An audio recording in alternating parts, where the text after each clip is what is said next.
Assalamualaikum Ustaz. Waalaikumsalam. Apa tanggapan Ustaz atas lirik lagu Aisyah? Macam mana lirik lagu Aisyah? Saya tak mengikuti. Kita cari dulu ya, lirik lagu Aisyah. Lirik lagu Aisyah.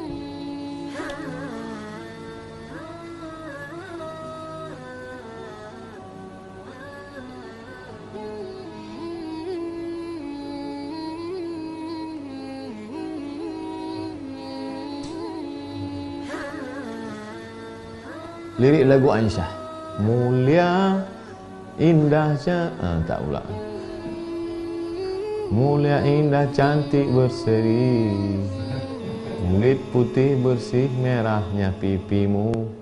Dia Aisyah putri Abu Bakar, istri Rasulullah. Aisyah itu ibu saya. Yang mengatakan Aisyah itu ibu saya Allah Subhanahu wa taala. Wa azwajuhu ummahatukum. Istri Muhammad SAW itu adalah ibu kamu. Aisyah itu ibu saya. Lalu kemudian keponakan saya yang perempuan, anak adik saya, bertanya tentang neneknya. Dia masih gadis, masih umur belasan tahun. Maka saya ceritakan, Aisyah itu pipinya merah, kemudian mesranya dia dengan, karena begitulah bahasa milenial. Lalu kemudian cerita saya tentang neneknya ke cucu yang generasi milenial ini didengar oleh kakak ibu saya. Cerita saya ke cucu ini didengar, mendengar cerita itu, kamu gak sopan, masa emakmu kamu sifati seperti itu. Bahasa yang saya pilih waktu itu sebenarnya untuk ponakan saya yang milenial itu, yang masih muda belia itu. Tapi didengar oleh orang tua, dia katakan gak layak, itu bahasa ke ibumu gak cocok, gak sesuai seperti itu. Kedua-duanya sayang. Saya sayang ke keponakan saya, maka saya pakai bahasa yang saya pilih, itulah sesuai untuk milenial. Saking sayangnya saya tidak mau cucunya ini lupa pada neneknya. Tapi juga abang ibu saya sangat sayang kepada adiknya. Dia tidak ingin kami menjadi anak yang kurang ajar, sehingga menyifati suatu sifat yang tak layak untuk ibu kami. Begitulah orang kalau sudah terlalu sayang. Oleh sebab itu jangan lupa, ketika pilihlah kata-kata. Alhamdulillah beberapa hari ini kan sudah ada syair yang baru. Tidak lagi menyebut Aisyah saja. Oh Sayyidah Aisyah, Siti Aisyah, oh Sayyidah. Jadi sudah ada perbaikan syair. Walau la daf'ullahi nasa ba'dhum bi ba'dhum. Kalaulah manusia ini tidak saling amar ma'ruf nahi munkar, saya yakin dan percaya kritik-kritik itu tidak menjatuhkan, tapi menyelamatkan kita semua. Maka bagi insan seni, jangan pernah berhenti, teruslah berkarya. Kenalkan Fatimah, kenalkan Sayyidina Al-Hasan, kenalkan Sayyidina Al-Husain, kenalkan Sofia, kenalkan Ummu Kulthum, kenalkan Zainab. Dengan bahasa yang indah, pilihlah kata-kata. Karena kalau tidak kita kenalkan, maka nanti mereka ini akan hilang dari anak cucu kita. Dengan bahasa mereka, dengan bahasa seni, dengan bahasa lagu, bilisannya kaum. Wallahu a'lam bishawab. Bapak Fahrul Razi, Ustadz, apakah Dajjal akan menghasut manusia sampai memasuki rumah-rumah manusia, atau hanya yang berkeliaran di luar rumah saja? Dajjal masuk tidak hanya ke rumah, tidak hanya ke kamar, tapi masuk sampai ke hati. Oleh sebab itu jagalah hati kita. Karena ada orang yang tidak keluar rumah tapi menyaksikan action Dajjal, terpukau dia. Datang Dajjal. Dajjal menunjuk bumi, ya ardu umbuti, wahai bumi tumbuhkan tanaman.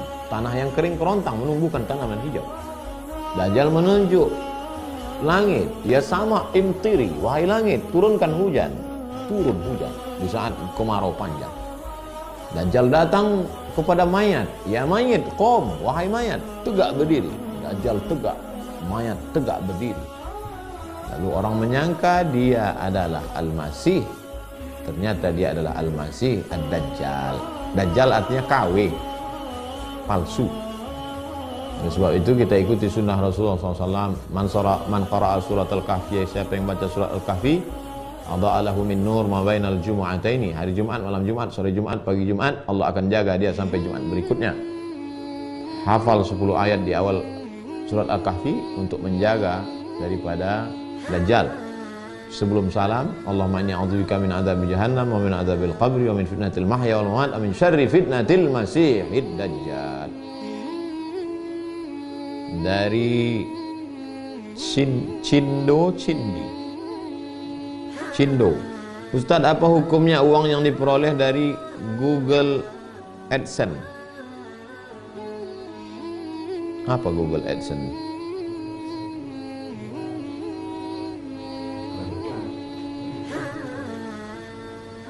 Saya punya produk, lalu saya iklankan. Selama tidak ada ghish, tipu, tidak ada gharar, gambling, judi, tidak ada zulm, aniaya, memakan hak orang lain, maka apapun transaksinya halal. Itulah hebatnya Islam. Islam tidak menyebut nama, tapi yang disebut substansi.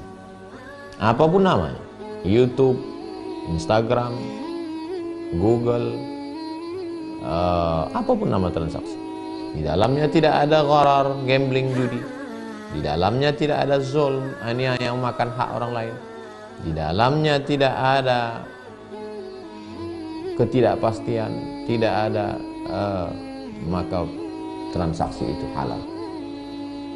Da'ma yaribuka ila ma la yaribuka, tinggalkan sesuatu yang meragukanmu kepada sesuatu yang tak meragukan. Dari Mai, Ustadz, bagaimana caranya agar kita ikhlas dalam beribadah, terutama sholat waktu, agar tidak berat melaksanakannya? Pertama, berat. Lama-lama, kata orang Melayu, Allah bisa karena biasa. Lama-lama menjadi keperluan, hajat, kebutuhan. Kalau tak sholat macam ada yang kurang. Itu memang proses. Pertama berat, setelah itu mulai terbiasa, setelah itu menjadi kebutuhan. Berapa lama prosesnya?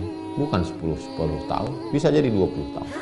Dulu ada seorang ulama, dia bercerita, saya baru merasakan manisnya sholat ini berapa lama Kiai? Setelah 20 tahun. Oleh sebab itu kita belum ada apa-apa. Kita dalam proses menuju itu. Senantiasa lihat dirimu buruk, senantiasa lihat dirimu orang yang tidak taat, sehingga dengan itu Allah Subhanahu wa taala akan mengangkat derajat kita. Jangan pernah merasa diri kita udah paling khusyuk, udah paling mulia, udah paling hebat. Terakhir dari Bapak Halim, Ustadz, bagaimana sikap terbaik kita bila sedang puasa sunat, kemudian di kantor ada yang belikan kita sarapan? Famangkana, siapa yang mau membatalkan puasanya, faman sya'af an yuftir fal yuftir. Dari rumah sudah niat puasa sunat. Puasa sunat bulan Sya'ban. Lalu kemudian bertamu ke rumah orang. Ayolah puasa, ayolah silakan, kata dia. Faman sya'af fal yuftir. Faman sya'af an yuftir fal yuftir. Siapa yang mau berbuka, batalkan. Tidak haram hukumnya karena bukan puasa Ramadan, bukan puasa qada, bukan puasa kafarat. Jadi puasa sunat kalau mau dibatalkan, ya silakan batal. Siapa yang mau meneruskannya, silakan teruskan. Itulah enaknya kalau kita ngaji, teman kita ngaji. Kalau kita ngaji, teman kita ngaji. Ketika kita katakan, saya sedang puasa, dia tidak akan paksa. Dan kalau kita juga makan, dia juga tidak akan ketawakan kita. Karena dia tahu kita punya dua pilihan, mau makan atau lanjut.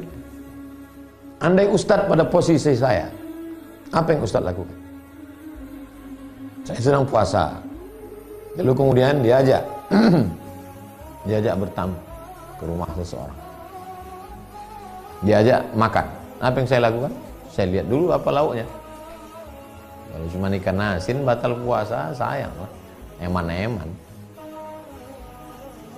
Saya lanjutkan.